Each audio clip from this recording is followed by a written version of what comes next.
And I even saved Mom from a mean old pirate who tried to steal the last piece of pie. My life was fantastic, but when I turned 3, Mom gave birth to an evil witch named Genevieve. From the moment Jen was born, she used her beady blue eyes to cast a spell on my parents and turn them into evil minions. Genevieve, we love you more than anything in the world. Here you go, honey. Hey, I was playing with Dad. Jen started walking at 9 months old. At 2, she could write her own name. And at 3, she could do the alphabet without making any mistakes. When Jen was 7, she won her first national spelling bee. She got a huge cash prize, and the reporter came over to interview her for the cover story of a magazine. I'd like to thank my parents. I couldn't have done this without them. We're so lucky to have genius daughter. She's our pride and joy. My parents kept gushing about Jen for hours as I sat in the corner. When the reporter finally said it was time for pictures, I joined my family for a photo. But Jen insisted that I stay out of it. My parents tried reasoning with her, but she was beyond reason.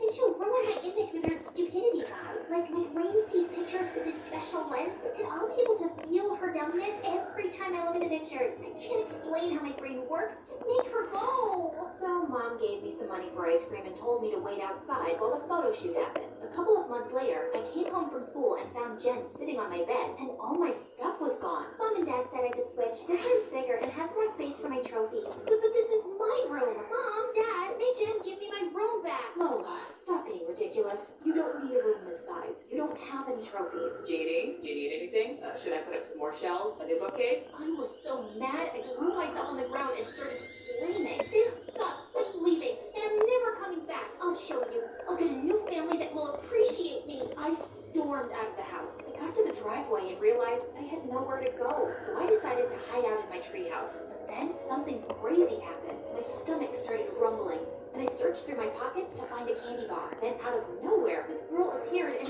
snatched it out of my hand. Hey, that's mine. This is my treehouse. Get out. I don't see your name on it. It's written right there. Oh, then the strange girl wrote the word Madison on the wall. I guess we're roommates now. We'll just have to share. Then she tossed me half the candy bar. Madison and I spent the rest of the day together, and she was pretty wild. She told me about all the adventures she'd had in the neighborhood. I found a skeleton in the neighbor's backyard. No way! The old lady across the street is an alien. I saw a spaceship in her garage. Madison made up fun games for us to play. We had a spitball fight and threw water balloons at the neighbors as they walked by. Then my mean old parents told me to come inside for dinner. They didn't even miss me or remember that I'd been upset. After that, when I wasn't at school or watching Janet's spelling bees, I'd run out to the treehouse and spend time with Madison. One time, we were pretending to have a sword fight in the backyard. It's over for you, Madison. Give up now. You'll never take me alive. Suddenly, Jen appeared out of nowhere. Lola, who are you talking to? Madison, duh. Who's that? I turned around to introduce Madison,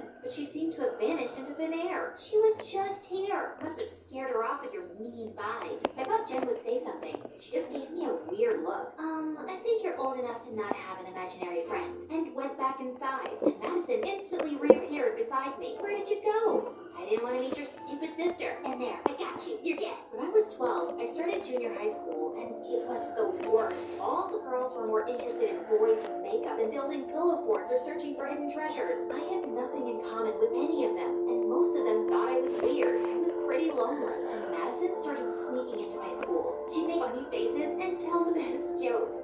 Madison, you're hilarious. Stop, please. I'm gonna pee my pants. Who's Madison? Is she talking to the wall? Madison told me cool stories, and she was such a gossip. She knew everything about everyone, and she always had my back whenever a bully tried to mess with me. Having her around made me stronger and braver. Hey, ugly, get out of my way. Who are you calling ugly? You look like a rat, and your breath smells like poo. Once I was cast in a school play, and I had to do this huge monologue. My parents didn't even bother to come because Jen had a spelling competition the same day. I was so nervous I could barely speak. But then Madison showed up to cheer me on. I shook off my nerves and gave the best performance ever. I told my parents all about it, but they didn't care. The next day, they dragged me to another one of Jen's boring competitions. Madison brought a bag of ants, and we let them loose on stage. Jen and all the other kids freaked out and ran around screaming. It was hilarious. Then one day, things took a turn. For my 15th birthday, me and my family went on vacation. But when we got back home, I realized that Madison was gone. I searched for her everywhere. The treehouse, at school, and all over the house. She didn't show up. Madison, where are you? Madison. What are you, 4? Why do you keep acting like Madison is real? She's real to me. Look, I'm really busy, but you want to talk? I know you're lonely and have trouble making friends, but this isn't healthy. I'm totally fine. Just leave me alone and go back to your books. If it wasn't bad enough that Madison had just left me, Jen soon got moved up to my class because she was so smart, and all the other kids instantly loved the dictionary. Yeah, almost. I am an international spelling champion. Please. What was so impressive about spelling anyway? When was being able to spell the word crustaceology useful? Then one morning, the most popular girl in our class, Emily, handed out invitations to her birthday party. Hey, you forgot to give me my invitation. Sorry, no freaks allowed. Then she whispered to Jen, just loud enough for me to hear. I can't believe you're related to her. I hope you can come. It's gonna be the best party ever. I don't think I have any contests that weekend, so I should be able to make it. I watched as all the other kids waved their invites around. After school, I walked home and stopped at the candy store to cheer myself up. Just then, I caught this boy staring at me. Then he started following me around the store. I led him down an aisle, hid behind a display case, and when he wasn't looking, I tackled him and put him in a headlock. Ouch, that hurts. What's your problem? Why are you following me? He reached behind me and pulled off a huge piece of paper that was taped to my back, with the word loser written in bold black letters. I was so embarrassed. Then all of a sudden, I started to cry like a big baby. What's wrong? My life stinks. My best friend abandoned me. My family doesn't like me. And all the kids at school think I'm a freak and a loser. You're not a loser. You don't even know me. I just have a feeling you're pretty cool and someone I'd like to know better. His name was Hunter, and he was really cute, and we had a ton of things in common.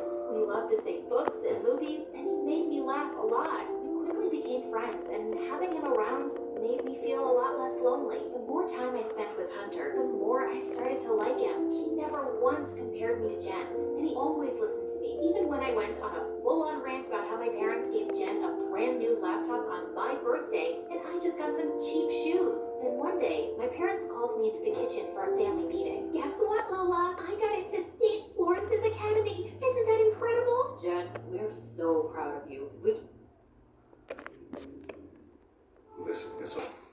Can't wait to start our new life in Chicago. Chicago? What? No way! I'm not moving there. I'm not leaving Hunter. Lola, don't be selfish. You'll find plenty of new friends in Chicago. I don't need to make new friends. I already have a friend here. I'm not moving. I stormed off to my room. 10 minutes later, Jen showed up at my door. Can we talk? Why? Have you found more ways to ruin my life? That's not fair. You want to talk about fair? Ever since you were born, you've taken everything away from me. My parents, my toys, my room, and now my only real friend. I know I wasn't very nice to you when we were kids, but I've tried reaching out to you after that to talk or help you out with your issues, but you just shut me out. Issues? My only issue is you. I'm sorry you feel that way. Yeah, right. Emily's throwing me a going away party tomorrow night. Come if you want, or just sit in your room being bitter. It's up to you. Jen put the invitation on my bed and left. I was pissed at her, but I'd never been invited to a party before. My heart ached at the thought of leaving Hunter behind and never seeing him again. Hunter was more than my best friend. I felt I was in love with him. I invited Hunter to the party, and he agreed to go. The party was at Emily's mansion,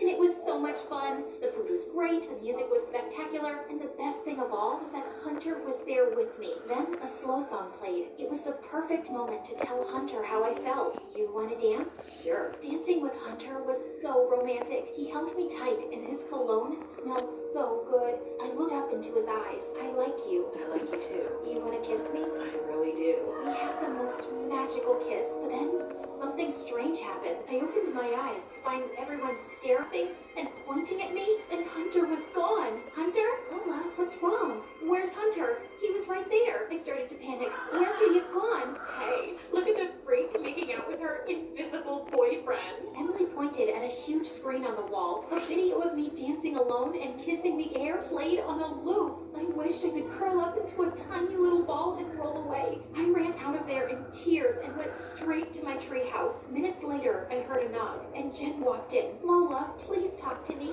Tell me what's going on with you. I thought Hunter was a real boy I was in love with. How stupid is that? I'm a freak and a loser like everyone says. No, you're not. You just found a way to cope with your loneliness. That's nothing to be ashamed of. Now you know the truth, and you can move forward. Move forward to what? No one cares about me. I do. From now on, I'll be here for whenever you need me, I swear. And we're gonna teach Emily a lesson. Jen and I went to my dad's butcher shop and grabbed a bunch of raw meat. Then we went back to Emily's house. Hey, Jen. Hey, crazy. You still looking for the invisible boy? No, we just wanted to give you a gift. A gift for me? What is it? Then Jen and I dumped the raw meat on Emily's head. She screamed like a banshee as Jen and I went away laughing. The next day, as the last of the moving trucks were being loaded, I made one last visit to the treehouse, and suddenly both Madison and Hunter appeared. How come you're both here now? Will you stay for long this time? We just came to say goodbye. We don't think you need us anymore. You have a chance to start over. Let other people get to know you. They don't know what they're missing. You're a super cool friend. Thanks, you guys. You were there when I needed you the most. Goodbye, Lola, and good luck. It was sad to watch them leave for good, but it felt like it was time. We moved to Chicago, and Jen was true to her word. We started spending more time together, and I realized Jen didn't have the perfect life after all. I'm so tired of spelling bees. I only do the competition to make extra money for mom and dad. I just want to be a normal teenager for once and live my life without so much pressure. You should tell them how you feel. I've got your back. I stood by Jen when she told her parents she wanted to stop doing spelling bees. After that, Jen and I grew a real best friend, and she just happened to be my genius little sister.